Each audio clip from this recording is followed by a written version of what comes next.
Welcome to all of you this morning as we gather here for our Thanksgiving weekend service. I hope all of you had a wonderful holiday and a safe one also. My name is Marika Deschamps, and I will be your worship associate for this morning's service. My opening words are from David C. Pohl, and it's taken from number 436 in our hymnal. We come to this time and place to rediscover the wondrous gifts of free religious community, to renew our faith in the holiness, goodness, and beauty of life, to reaffirm the way of the open mind and the full heart, to rekindle the flame of memory and hope, and to reclaim the vision of an earth made fair, with all her people one. Again, we're so happy to welcome all of you to West Valley Unitarian Universalist Church. As you know, we've been meeting on Zoom, and it's been a real privilege to be able to connect with each other every Sunday through this medium, thanks to many people who make this possible. Our beautiful physical building is off limits because of the virus, and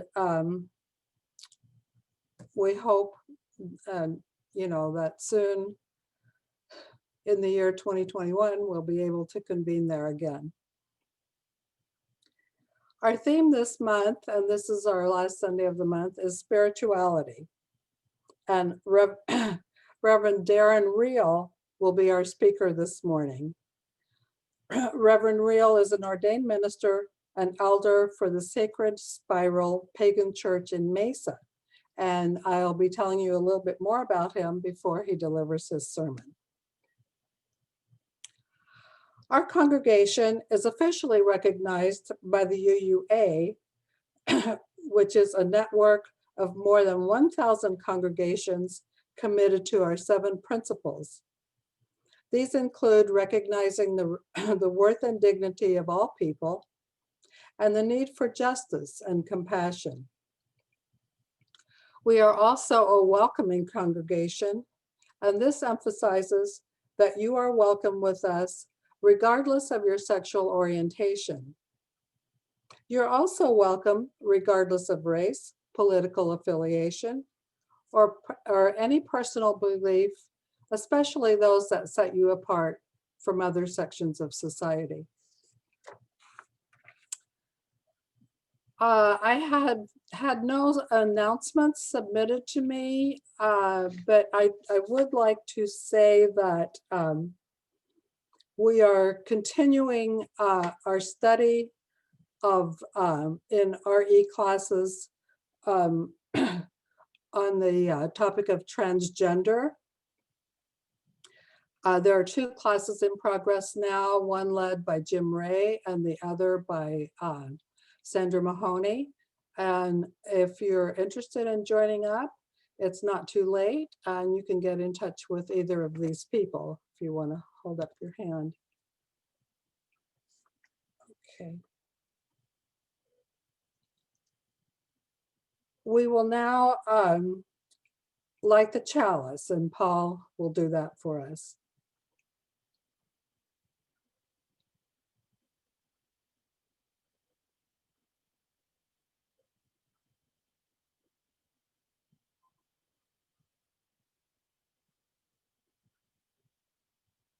Thanks. I'm going to read a little quote that I don't have a source for. I just hit upon it randomly, but it spoke to me. Sometimes the strength within you is not a big fiery flame for all to see. It's just a tiny spark that whispers ever so softly, "You got this, keep going."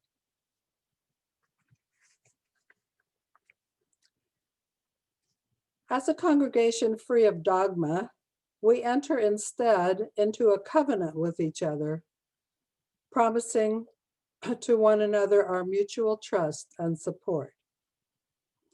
Our covenant will now appear on the screen, and when it does, let us read it together. Love is the doctrine of our congregation.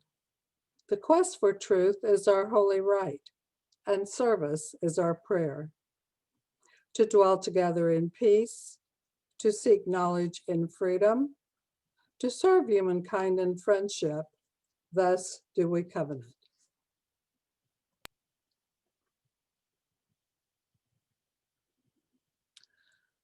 This morning, we're going to have a principled minute, and I'm going to read a little reflection on the third principle, which is acceptance of one another and encouragement of spiritual growth. Spiritual growth isn't about a vertical ascent to heaven. It's rather about growth in every dimension at once. It's spirituality actually in 3D. Growth in spirit doesn't measure one's proximity to a God above, but rather the spaciousness of one's own soul, its volume, its capacity, and its size. We need souls that can take in the world in all its complexity and diversity, and yet maintain our integrity. We need souls that can love and be in a relationship with all of this complexity. And instead of fight or flight, we need a spiritual posture of embrace. And these words were written by Rob Hardees, and he's the minister at All Souls UU in Washington, D.C.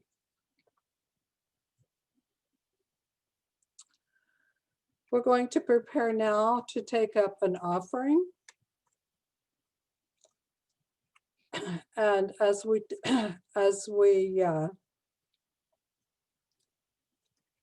do this, let us think about the fact that we still have to maintain our physical facility. Even though we can't meet there right now, we still have to pay the bills, the lights, the water. Our grounds still require maintenance. So at this time, your gifts are so important to us. They are also used to aid our mission in the greater community. And during the special music by Joe, we would ask that you consider writing your check, which can be mailed directly to the church or to our treasurer, Mark Olerking. Or you can make arrangements to make a payment by PayPal or any other method that you would like to use. Thank you.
Thank you, Joe. It was so great. It's always so wonderful to hear your music. We accept your gifts with gratitude and dedicate them to the service of the church. Reverend Reale, our speaker this morning, is a former Episcopal lay preacher. He studied to be a former Episcopal lay preacher, And actually, he was studying for the priesthood in that faith. And instead, he found a spiritual calling to minister to those of the earth religions and the pagan faith, and thereby he became a Wiccan priest instead. At West Valley, he leads an active chapter of our CUPS group, which stands for Covenant of UU Pagans. His sermon this morning is entitled Spirituality, Losing It, Finding It, and Sharing It. Turn it over to Reverend Reale. Thank you. Good morning, everybody. Give me a thumbs up if you can hear me here. Great. Well, I want to thank all of our friends, members of our church, guests, Bardic apprentices, wherever you may be, and all those who join us today. I'd like to open with an earth-centered prayer honoring the elements of the earth, moon and sun, written by Giovanni de Pietro de Bardone. He is a person who lost and then found a greater spirituality, sharing it with others. And he wrote, "All praise be yours, my Lord, through all that you have made. And first, brother sun, who brings the day. How beautiful he is! How radiant in all his splendor. Of you, Most High, he bears the likeness. All praise be yours, my Lord, through sister moon and stars. In the heavens you have made them, bright and precious and fair. All praise be yours, my Lord, through brothers wind and air. All praise be yours, my Lord, through sister waters, so useful, lowly, precious, and pure. All praise be yours, my Lord, through brother fire, through whom you brighten up the night.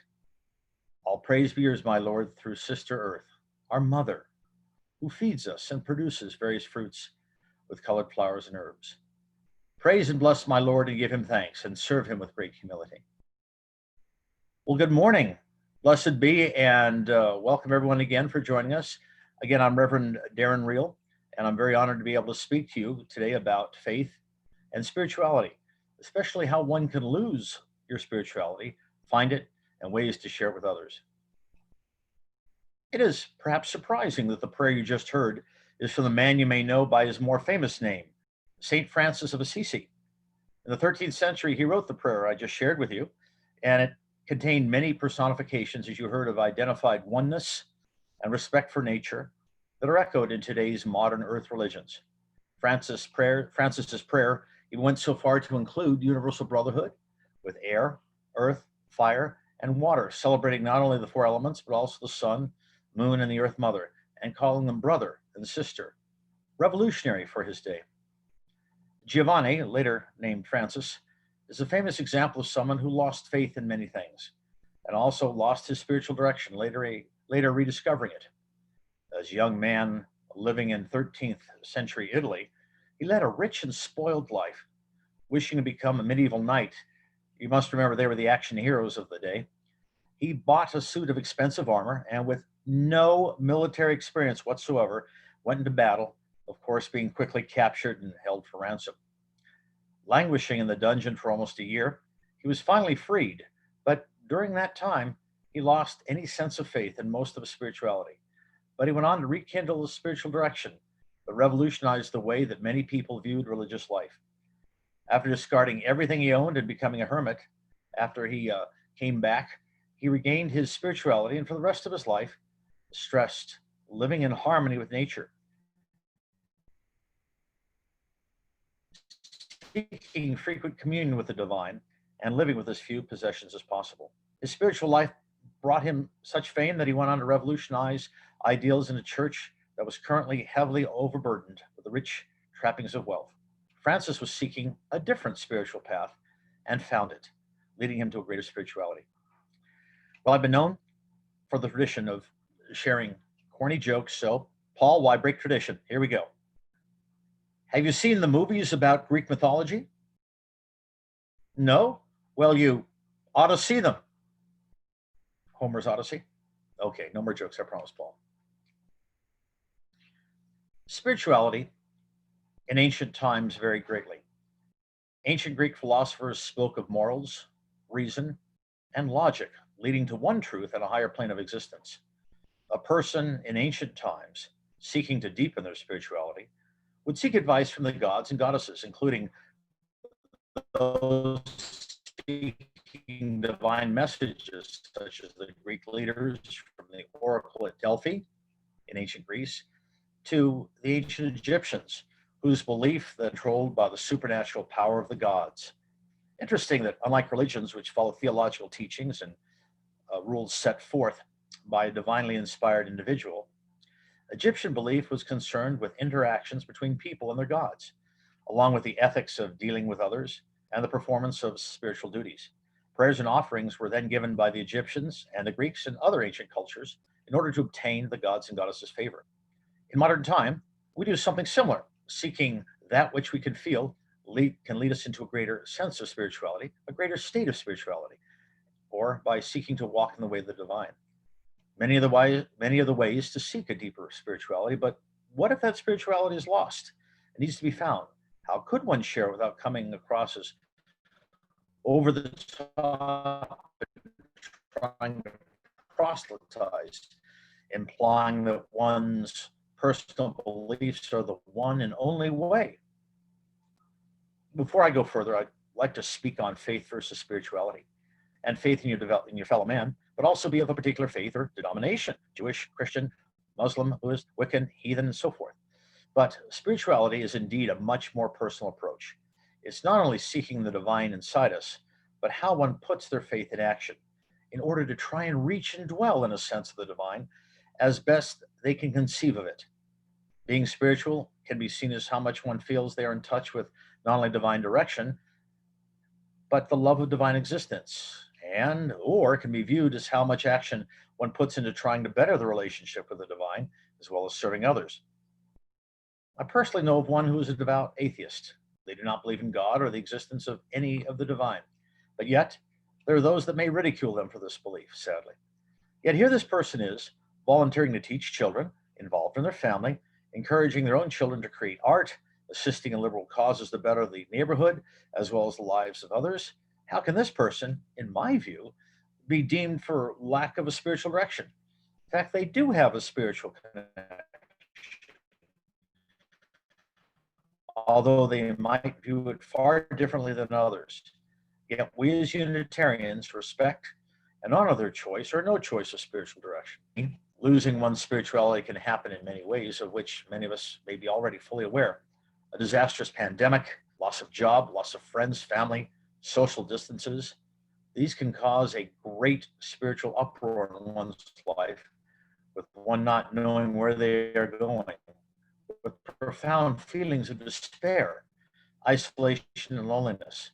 In fact, spiritual poverty, the lack of spirituality one feels, the book A Simple Path wrote, the greatest disease in the West today is not tuberculosis or leprosy. It is being unwanted, unloved, and uncared for. We can cure physical diseases with medicine, but the only cure for loneliness, despair, and hopelessness is love. There are many in the world who are dying for a piece of bread, but there are many more dying for a little love. The poverty in the West is a different kind of poverty. It's not only a poverty of loneliness, but also spirituality. There's a hunger for love. There's a hunger for God. After loss of spirituality, there are a large variety of choices that one could make in order to help them get back into a greater spiritual existence. Included in this list is prayer. That includes for some of the earth religions to do rituals to create energy, this being a form of prayer, or going inside oneself, meditation, doing dream work, practicing mindfulness, yoga, reading religious writings, holding personal religious rituals such as candle and circle work, attending a retreat, volunteering to clean up the environment. The list goes on, which is wondrous. Regarding going inside oneself, author and Dianic witch Zudapest wrote that doing this and looking to religion has positive. Inner space controls outer space. Faith entry here is by encouraging one, finding the courage to first reach out to the divine, plan what one could do, and then put that plan into action. Doing the action by itself is not the end all and be all. Spiritual expansion, greater spirituality, can occur to a greater degree by acknowledging the divine spark in each of us and tuning into it. Becoming more spiritual and being spiritual is a very personal choice. It may be an oversimplification here, but I liken it to exercise. Becoming spiritual takes action in one form or another. internally in the mind and externally in the body to come to fruition. Just like exercise can mean many things to many people, which exercise activity to do, such as ride a bike, hike, lift weights, etc., how much time to do it, when to do it, what modifications to the exercise one can do. Again, so faith in finding it again, I can share a personal story. Before I begin, I must tell you that my first teacher giving sermons, the Reverend Jim Clark, said, you can only use your personal story once. Okay, promise to tell this only once. I lost totally my spiritual faith at one time. Thought I'd found it with another denomination, only to hear a calling to serve, studying seminary courses and what I needed to study, following through to be told, we don't want you. Spirituality as I conceived it came to a screeching halt. I felt as though I'd lost the time my mother. I felt as though I'd lost so much, it was like the time my mother had died. But slowly, over time, I found spirituality in the form of divine nature with another denomination where they said, we want you. Okay, story over. Reverend Jimmy, I promise I won't share that story again with this whole group listening. In finding spirituality, one often will seek out someone they respect, a friend, counselor, minister, priest, but for some, Mother Nature provides needed spiritual advice to those seeking it. Herman Hesse wrote, for me, trees have always been the most penetrating preachers. I revere them when they live in tribes and families, in forests and groves. And even more, I revere them when they stand alone. They're like lonely persons, not like hermits who have stolen away out of some weakness, but like great solitary men, like Beethoven and Nietzsche. In their highest boughs, the world rustles, their roots rest in infinity, but they do not lose themselves there. They struggle with all the force of their lives for one thing only, to fulfill themselves according to their own laws, to build up their own form, to present themselves. Nothing is holier and more exemplary than a beautiful, strong tree.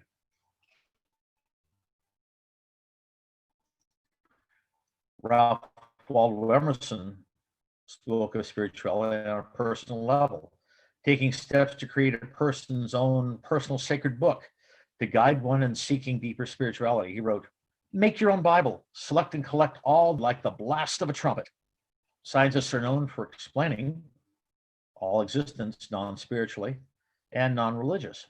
One scientist, the physicist Alan Lightman, wrote in BBC's Science Focus magazine about his finding spirituality in the wee hours during a moonless night while on a boat in Maine. He says, no one was out on the water but me. It was a moonless night and quiet, and the sky vibrated with stars. I lay down in the boat and looked up. A very dark night sky seen from the ocean is a mystical experience. After a few minutes, my world had dissolved into that star-littered sky. The boat disappeared, my body disappeared, and I found myself falling into infinity. A feeling came over me. I felt an overwhelming connection to the stars, as if I were a part of them. And the vast expanse of time, extending from the far distance past, long before I was born, and then into the far distant future, long after I would die, seemed compressed into a dot. I felt connected not only to the stars, but to all of nature and to the entire cosmos. I felt merging with something far larger than myself, a grand and eternal unity. After a time, I sat up and started the engine again.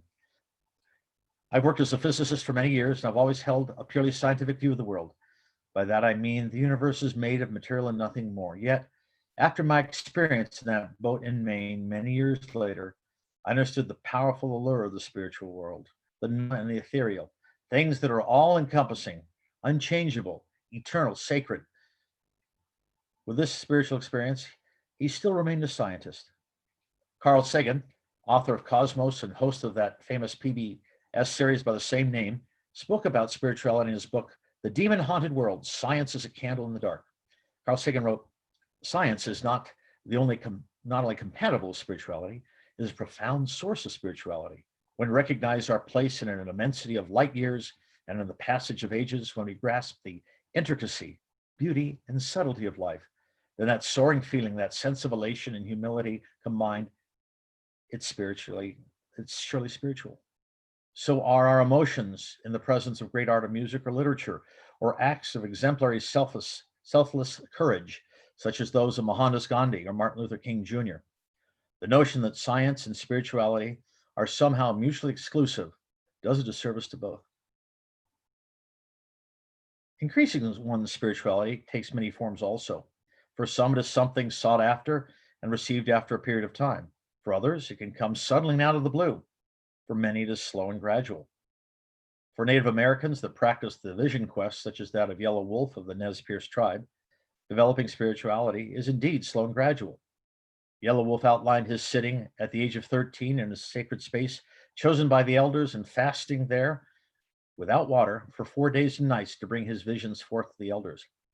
In the 5th century BCE, for Prince Siddhartha of the Sakya people of ancient India, he sat under a Bodhi tree for 7 days meditating, seeking more spirituality and becoming the Buddha. For others, it can be suddenly realized and out of the blue, years later after a profound experience, as in the case of the scientist Alan Lightman's previously mentioned boat journey. The universe divine can reach out from any place or time, touch you, and the experience can be overwhelming, or a quiet, gradual expansion of spirituality in oneself and the cosmos. Money, wealth, happiness, fame, are these elements of spirituality? For after all, they can create a mental high when reached, making you feel one with it all, like the winning team. But are they? Alethea Luna is the author of the book Old Souls in Quiet Strength, Embracing, Empowering, and Honoring Yourself as an Introvert. And she is the self-proclaimed inhabitant of, quote, the most isolated city in the world on any continent, anywhere on earth, Perth, Western Australia, unquote. And she wrote, going through a spiritual awakening is one of the most confusing, lonely, alienating, but also supremely beautiful experiences in life. Put simply, on the spiritual path. Without experiencing a spiritual awakening, we go through life pursuing the emptiness of money, fame, power, and respect in an attempt to find, quote, happiness. The unsettling and equally beautiful thing about spiritual awakenings is that they occur at the least expected times. There's no way you can plan for them.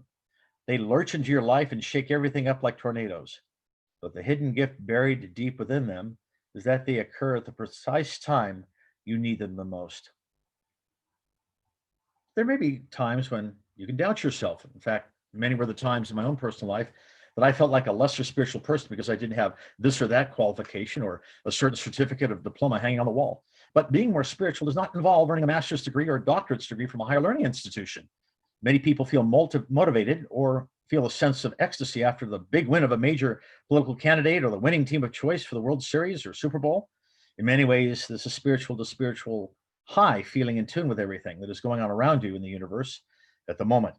It's a huge burst of energy, but for many, a similar form of energy manifests itself slowly, even gradually, as opposed to a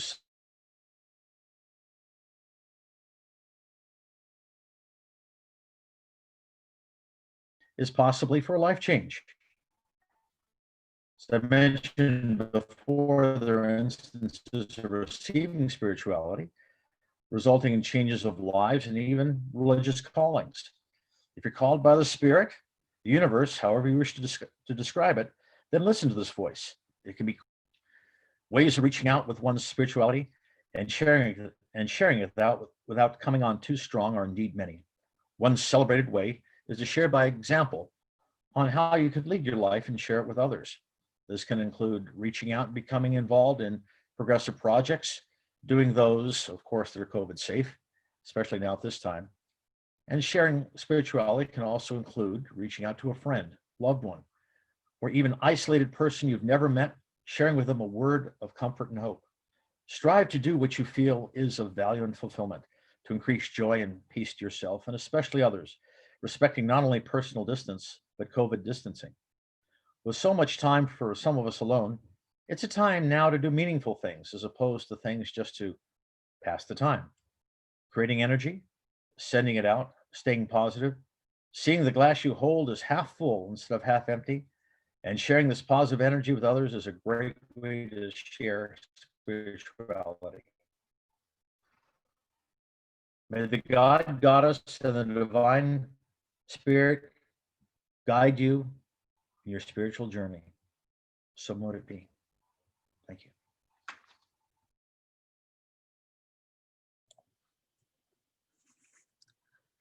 Thank you so very much, Reverend Reale. As our chalice is extinguished for today, let us recite our church mission statement after Paul extinguishes the chalice. Okay, I guess we're ready.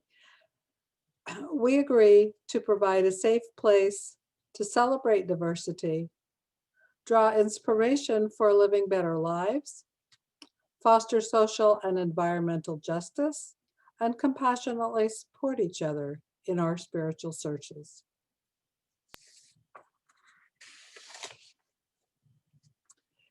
In closing, I would like to express my gratitude to every single person who made this service possible. It takes so much time and effort and a lot of coordination to put a service like this together. Thank you, Reverend Reale, for Reale. I keep wanting to mispronounce your name and it isn't even difficult. I'm sorry. We know that as you were preparing the sermon, you also underwent a surgery, so we're glad it went well, and we thank you for all your efforts and for your meaningful words. Thank you, Barry and Paul, who helped with all the technology, our musicians today, Joe and Paul, and to all of you who make the effort to attend every Sunday morning. Thank you so much for your support.